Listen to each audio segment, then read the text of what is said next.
Pembacaan Alkitab 1 tahun, hari ke-101, 1 Raja-Raja pasal 16-18.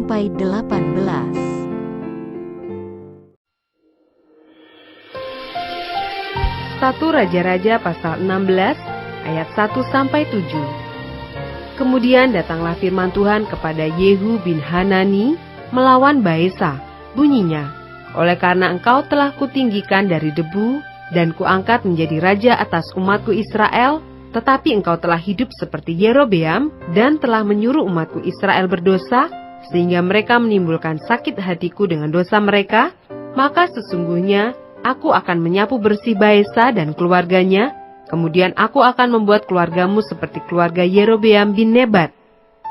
Siapa yang mati daripada Baesa di kota, akan dimakan anjing, dan yang mati daripadanya di padang, akan dimakan burung yang di udara.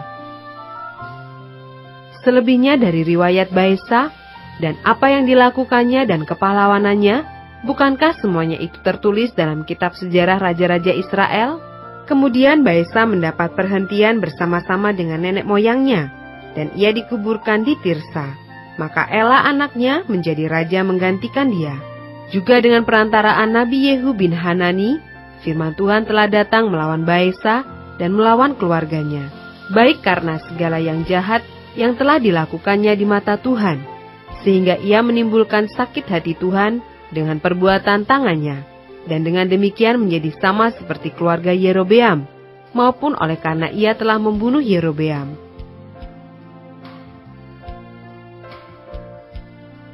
Ayat 8-14. Ela, Raja Israel. Dalam tahun ke-26 zaman Asa, Raja Yehuda, Ela anak Baesa menjadi raja atas Israel di Tirsa. Ia memerintah 2 tahun lamanya. Zimri pegawainya yang menjadi panglima atas setengah dari pasukan kereta, mengadakan persepakatan melawan dia. Ketika ia minum-minum sampai mabuk di Tirsa, di rumah Arsa yang menjadi kepala istana di Tirsa, datanglah Zimri, lalu membunuh dia dalam tahun ke-27 zaman Asa, Raja Yehuda, dan ia menjadi raja menggantikan dia. Pada waktu ia menjadi raja itu, segera sesudah ia duduk di atas tahtanya, ia membunuh seluruh keluarga Baesa. Tidak ada seorang laki-laki pun daripadanya yang ditinggalkannya hidup, juga kaumnya dan teman-temannya. Demikianlah Zimri memunahkan seluruh keluarga Baesa, sesuai dengan firman Tuhan yang diucapkannya kepada Baesa dengan perantaraan Nabi Yehu. Oleh karena segala dosa yang telah dilakukan Baesa dan Ela anaknya, yang mengakibatkan orang Israel berdosa pula, sehingga mereka menimbulkan sakit hati Tuhan, Allah Israel, dengan dewa-dewa kesia-siaan mereka. Selebihnya dari riwayat Ela dan segala yang dilakukannya, bukankah semuanya itu tertulis dalam kitab sejarah Raja-Raja Israel?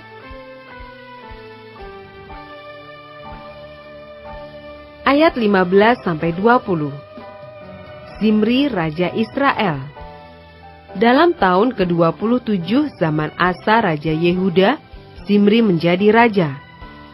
Ia memerintah 7 hari lamanya di Tirsa, sedang rakyat berkemah mengepung Gibeton yang termasuk wilayah orang Filistin. Setelah rakyat yang berkemah itu mendengar orang mengatakan, Zimri telah mengadakan persepakatan, dan ia pun telah membunuh raja.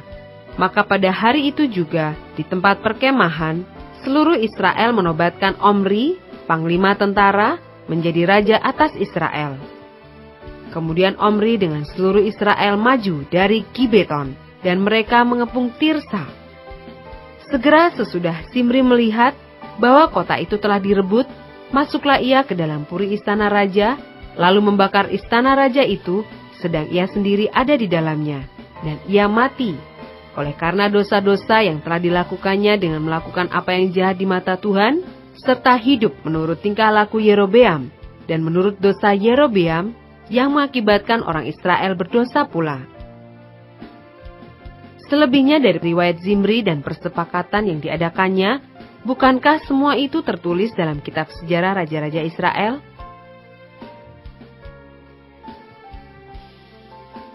Ayat 21-28. Omri Raja Israel.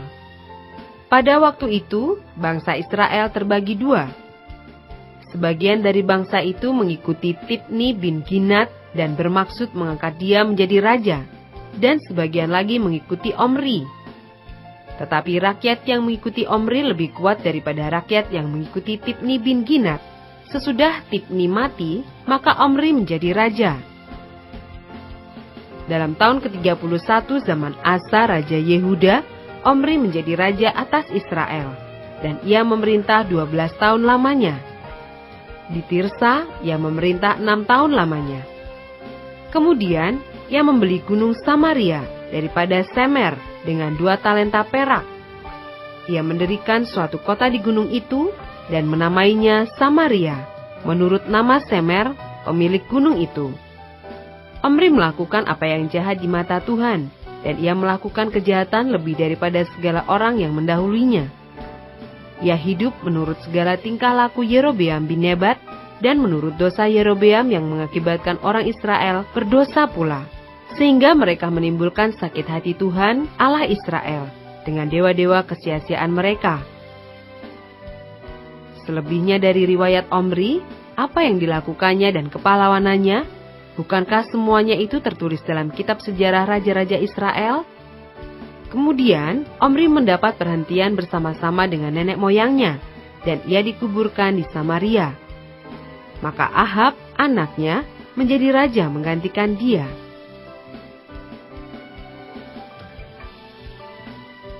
Ayat 29-34. Ahab menyembah Baal. Ahab, anak Omri, menjadi raja atas Israel dalam tahun ke-38 zaman Asa, Raja Yehuda. Dan Ahab bin Omri memerintah 22 tahun lamanya atas Israel di Samaria. Ahab bin Omri melakukan apa yang jahat di mata Tuhan, lebih daripada semua orang yang mendahulunya. Seakan-akan belum cukup ia hidup dalam dosa-dosa Yerobeam bin Nebat, maka ia mengambil pula Isabel, anak Etbaal, raja orang Sidon, menjadi istrinya, sehingga ia pergi beribadah kepada Baal dan sujud menyembah kepadanya. Kemudian ia membuat mezbah untuk Baal itu di kuil Baal yang didirikannya di Samaria. Sesudah itu Ahab membuat patung Asyerah, dan Ahab melanjutkan bertindak demikian, sehingga ia menimbulkan sakit hati Tuhan Allah Israel, lebih dari semua raja-raja Israel yang mendahulinya. Pada zamannya itu, Hiel, orang Betel, membangun kembali Yeriko. Dengan membayarkan nyawa Abiram, anaknya yang sulung, ia meletakkan dasar kota itu. Dan dengan membayarkan nyawa Segub, anaknya yang bungsu, ia memasang pintu gerbangnya, sesuai dengan firman Tuhan yang diucapkannya dengan perantaraan Yosua bin Nun.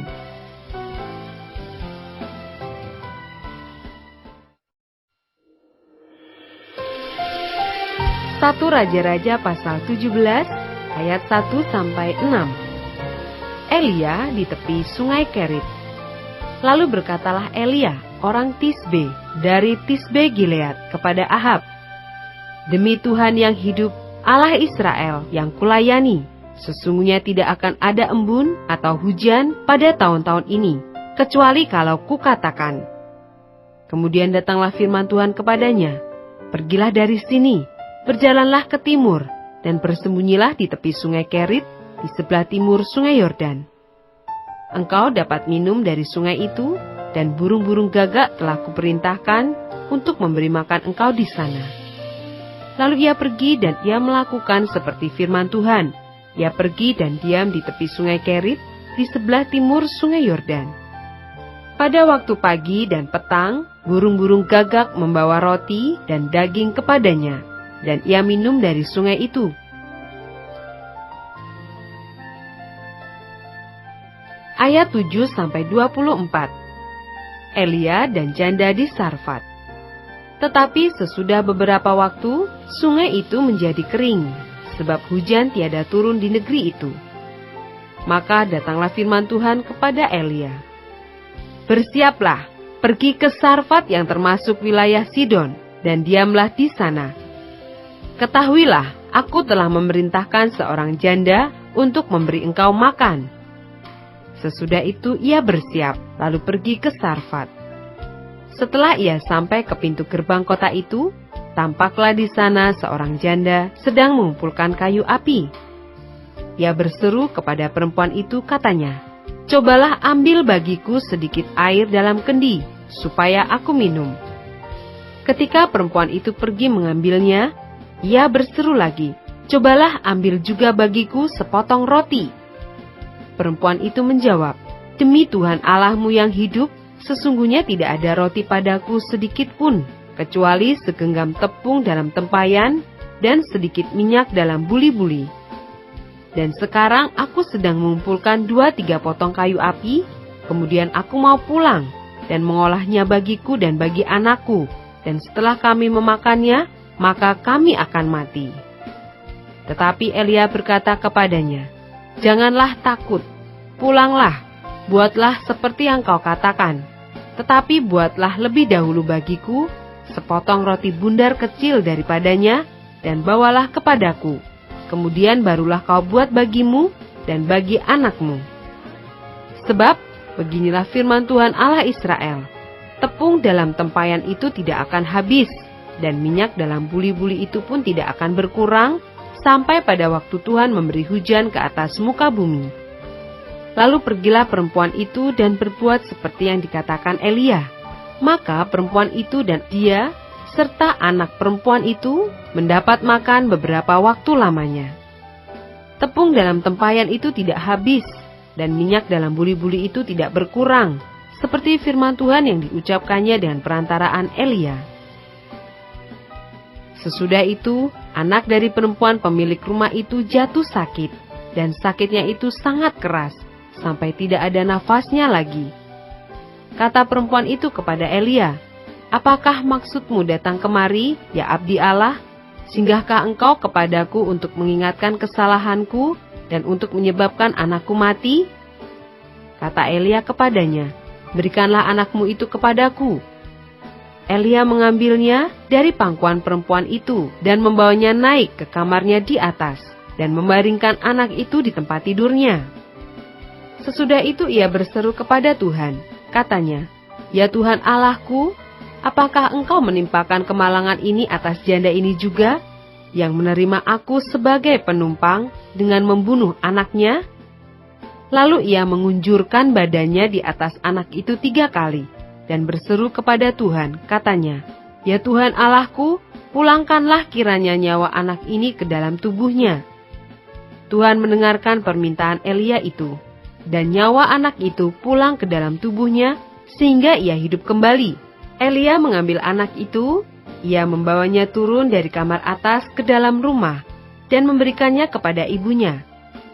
Kata Elia, "Ini anakmu, ia sudah hidup." Kemudian kata perempuan itu kepada Elia, "Sekarang aku tahu bahwa engkau abdi Allah, dan firman Tuhan yang kau ucapkan itu adalah benar."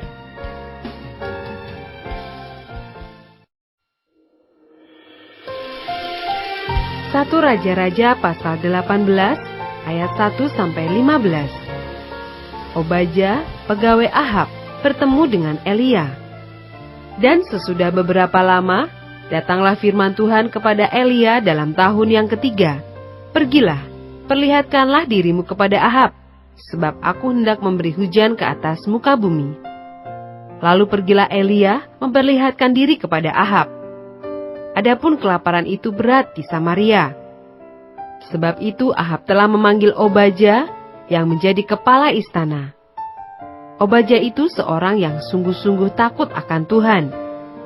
Karena pada waktu Isabel melenyapkan nabi-nabi Tuhan, Obadya mengambil 100 orang nabi, lalu menyembunyikan mereka 50-50 sekelompok dalam gua, dan mengurus makanan dan minuman mereka. Ahab berkata kepada Obadya, "Jelajahilah negeri ini, dan pergi ke segala mata air, dan ke semua sungai. Barangkali kita menemukan rumput, sehingga kita dapat menyelamatkan kuda dan bagal, dan tidak usah kita memotong seekor pun dari hewan itu." Lalu mereka membagi-bagi tanah itu untuk menjelajahinya. Ahab pergi seorang diri ke arah yang satu, dan Obadya pergi ke arah yang lain. Sedang Obadya di tengah jalan, ia bertemu dengan Elia. Setelah mengenali dia, ia sujud serta bertanya, "Engkaukah ini, hai tuanku Elia?" Jawab Elia kepadanya, "Benar, pergilah, katakan kepada tuanmu, Elia ada." Tetapi jawab Obadya, "Apakah dosa yang telah kuperbuat, maka engkau hendak menyerahkan hambamu ini kepada Ahab, supaya aku dibunuhnya?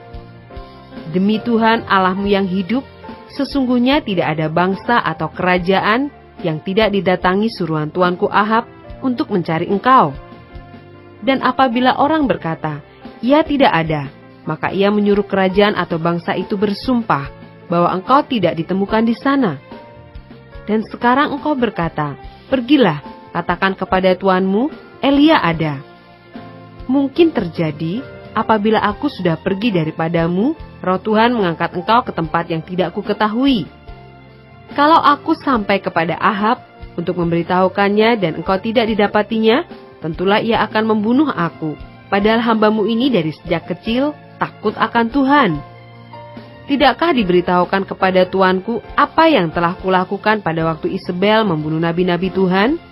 Bagaimana aku menyembunyikan 100 orang nabi-nabi Tuhan dalam gua, 50 sekelompok, dan mengurus makanan dan minuman mereka? Dan sekarang, mengapa engkau ini berkata, "Pergilah, katakan kepada tuanmu, Elia ada"? Ia pasti akan membunuh aku. Jawab Elia, "Demi Tuhan semesta alam yang hidup, yang kulayani, sesungguhnya hari ini juga aku akan memperlihatkan diri kepadanya."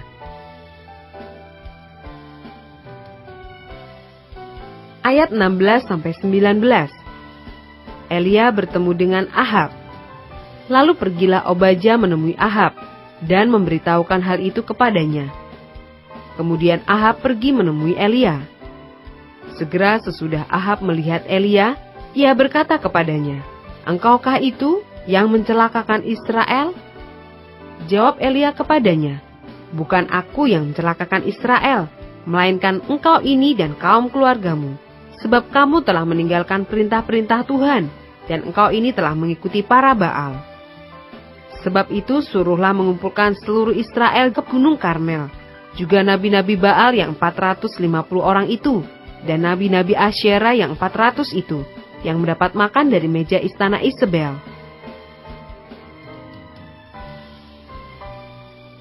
Ayat 20-46. Elia di Gunung Karmel.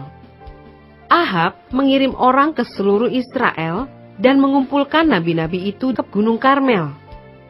Lalu Elia mendekati seluruh rakyat itu dan berkata, "Berapa lama lagi kamu berlaku timpang dan bercabang hati?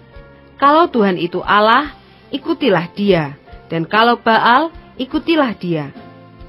Tetapi rakyat itu tidak menjawabnya sepatah kata pun. Lalu Elia berkata kepada rakyat itu, "Hanya aku seorang diri yang tinggal sebagai nabi Tuhan, padahal nabi-nabi Baal itu 450 orang banyaknya. Namun, baiklah diberikan kepada kami 2 ekor lembu jantan. Biarlah mereka memilih seekor lembu, memotong-motongnya, menaruhnya ke atas kayu api, tetapi mereka tidak boleh menaruh api. Aku pun akan mengolah lembu yang seekor lagi, meletakkannya ke atas kayu api, dan juga tidak akan menaruh api. Kemudian, biarlah kamu memanggil nama Allahmu, dan aku pun akan memanggil nama Tuhan. Maka Allah yang menjawab dengan api, dialah Allah." Seluruh rakyat menyahut, katanya, "Baiklah demikian." Kemudian Elia berkata kepada nabi-nabi Baal itu, "Pilihlah seekor lembu dan olahlah itu dahulu, karena kamu ini banyak. Sesudah itu panggillah nama Allahmu, tetapi kamu tidak boleh menaruh api." Mereka mengambil lembu yang diberikan kepada mereka, mengolahnya dan memanggil nama Baal dari pagi sampai tengah hari. Katanya, "Ya Baal, jawablah kami." Tetapi tidak ada suara, tidak ada yang menjawab. Sementara itu mereka berjingkat-jingkat di sekeliling mezbah yang dibuat mereka itu. Pada waktu tengah hari, Elia mulai mengejek mereka. Katanya, "Panggillah lebih keras, bukankah dia Allah? Mungkin ia merenung, mungkin ada urusannya, mungkin ia bepergian, barangkali ia tidur, dan belum terjaga. Maka mereka memanggil lebih keras, serta menoreh-noreh dirinya dengan pedang dan tombak, seperti kebiasaan mereka, sehingga darah bercucuran dari tubuh mereka. Sesudah lewat tengah hari, mereka kerasukan sampai waktu mempersembahkan korban petang, tetapi tidak ada suara, tidak ada yang menjawab, tidak ada tanda perhatian. Kata Elia kepada seluruh rakyat itu, "Datanglah dekat kepadaku." Maka mendekatlah seluruh rakyat itu kepadanya. Lalu ia memperbaiki mezbah Tuhan yang telah diruntuhkan itu. Kemudian Elia mengambil 12 batu menurut jumlah suku keturunan Yakub. Kepada Yakub ini telah datang firman Tuhan, "Engkau akan bernama Israel." Ia mendirikan batu-batu itu menjadi mezbah demi nama Tuhan dan membuat suatu parit sekeliling mezbah itu yang dapat memuat 2 sukat benih. Ia menyusun kayu api, memotong lembu itu dan menaruh potongan-potongannya di atas kayu api itu. Sesudah itu ia berkata, "Penuhilah 4 buyung dengan air, dan tuangkan ke atas korban bakaran dan ke atas kayu api itu." Kemudian katanya, "Buatlah begitu untuk kedua kalinya." Dan mereka berbuat begitu untuk kedua kalinya. Kemudian katanya, "Buatlah begitu untuk ketiga kalinya." Dan mereka berbuat begitu untuk ketiga kalinya, sehingga air mengalir sekeliling mezbah itu, bahkan parit itu pun penuh dengan air. Kemudian pada waktu mempersembahkan korban petang, tampillah Nabi Elia dan berkata, "Ya Tuhan, Allah Abraham, Ishak dan Israel, pada hari ini biarlah diketahui orang, bahwa Engkaulah Allah di tengah-tengah Israel, dan bahwa aku ini hamba-Mu, dan bahwa atas firman-Mu lah aku melakukan segala perkara ini. Jawablah aku ya Tuhan, jawablah aku, supaya bangsa ini mengetahui bahwa Engkaulah Allah ya Tuhan, dan Engkaulah yang membuat hati mereka tobat kembali." Lalu turunlah api Tuhan, menyambar habis korban bakaran, kayu api, batu, dan tanah itu, bahkan air yang dalam parit itu habis dijilatnya. Ketika seluruh rakyat melihat kejadian itu, sujudlah mereka serta berkata, "Tuhan, Dialah Allah! Tuhan, Dialah Allah!" Kata Elia kepada mereka, "Tangkaplah nabi-nabi Baal itu, seorang pun dari mereka tidak boleh luput." Setelah ditangkap, Elia membawa mereka ke sungai Kison dan menyembelih mereka di sana. Kemudian berkatalah Elia kepada Ahab, "Pergilah, makanlah dan minumlah, sebab bunyi derau hujan sudah kedengaran." Lalu Ahab pergi untuk makan dan minum. Tetapi Elia naik ke puncak gunung Karmel, lalu ia membungkuk ke tanah dengan mukanya di antara kedua lututnya. Setelah itu ia berkata kepada bujangnya, "Naiklah ke atas, lihatlah ke arah laut." Bujang itu naik ke atas, ia melihat dan berkata, "Tidak ada apa-apa." Kata Elia, "Pergilah sekali lagi." Demikianlah sampai 7 kali. Pada ke-7 kalinya, berkatalah bujang itu, "Wah, awan kecil sebesar telapak tangan timbul dari laut." Lalu kata Elia, "Pergilah, katakan kepada Ahab, pasang keretamu dan turunlah, jangan sampai engkau terhalang oleh hujan." Maka dalam sekejap mata, langit menjadi kelam oleh awan badai, lalu turunlah hujan yang lebat. Ahab naik kereta lalu pergi ke Yisrael.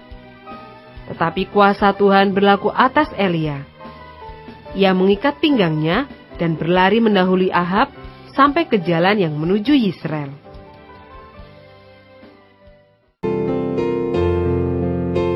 Demikianlah pembacaan Alkitab 1 tahun di hari ke-101. Yang berbahagia ialah mereka yang mendengarkan firman Allah dan yang memeliharanya. Tuhan memberkati.